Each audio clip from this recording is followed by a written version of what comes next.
Hello and welcome to Video Notes. For the first time, we have Unit 6, Section 1, titles Linear Forms, and we'll go ahead and get started.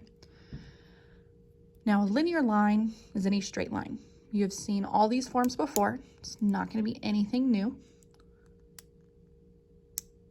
but it's going to be a really good refresher for us. So, new IB word is the word gradient, which just means slope.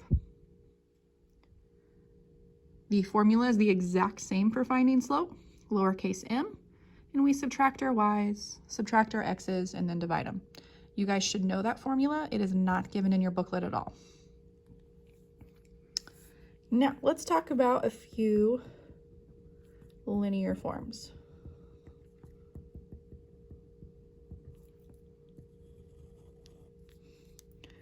All right, the first one is called gradient intercept form.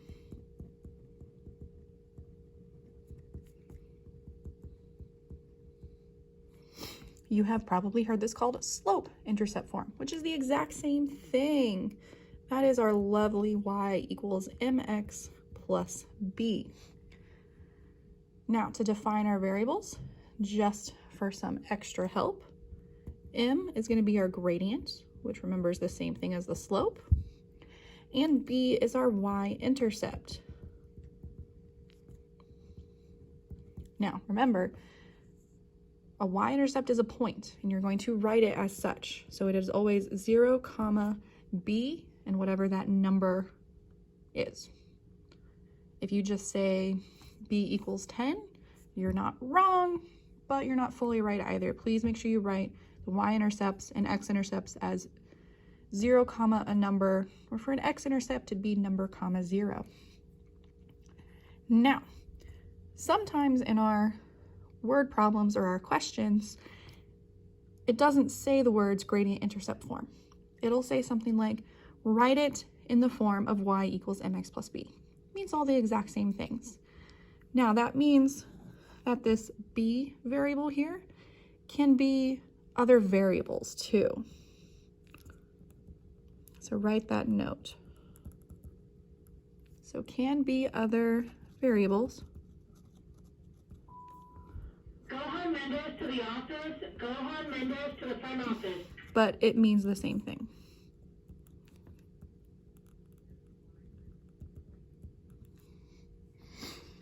In the homework today, you will see that sometimes it says, write the equation in the form y equals mx plus c, which c is still the y-intercept. And that's just because everywhere else in the world uses multiple things, so just be prepared for that. Another form we know is point gradient form. You've probably heard it as point slope form, same thing, which is y minus y1 equals m times the quantity x minus x1. Now, in all these formulas, y and x must be present. So in this formula, x1, y1 is actually a point. And specifically, it's a point on the line. And of course, m is still the gradient.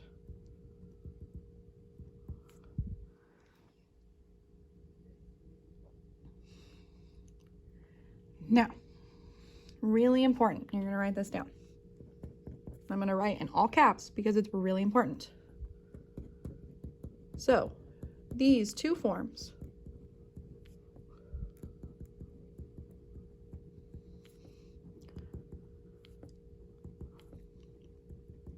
are what you will use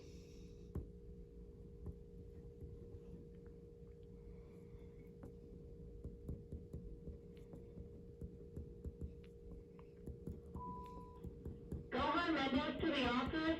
Gohan Mendes. You're going to use these two forms, one of them, to initially write a linear equation.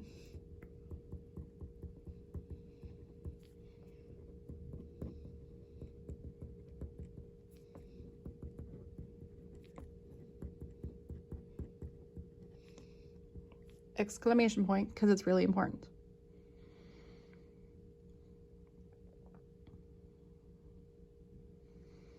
Now, a lot of times there are other forms of linear equations that we're going to talk about.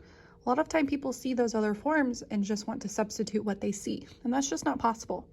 These are the two you're always going to start with. So whatever the question wants you to put it in, put the equation in, you're always going to start with one of these two, and it depends on what information you have. If you have your gradient and your y-intercept, you're going to use this form. If you have a point, a random point, and a gradient, you're going to use this form. To initially write your linear equation, just substitute what you see, your gradient and your point or y-intercept. Now, continue this little portion. So if the question wants a specific different form,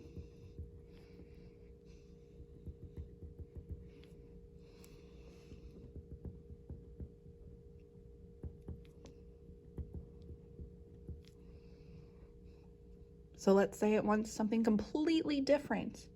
You're going to initially use one of these two forms, and then you will have to use your math skills.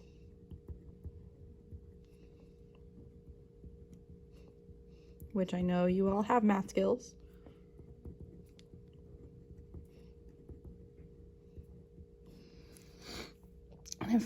And if it wants it in that different form, you're going to use your math skills to eventually get there. So distributing, subtracting, dividing, multiplying, adding, and whatever it wants you to do.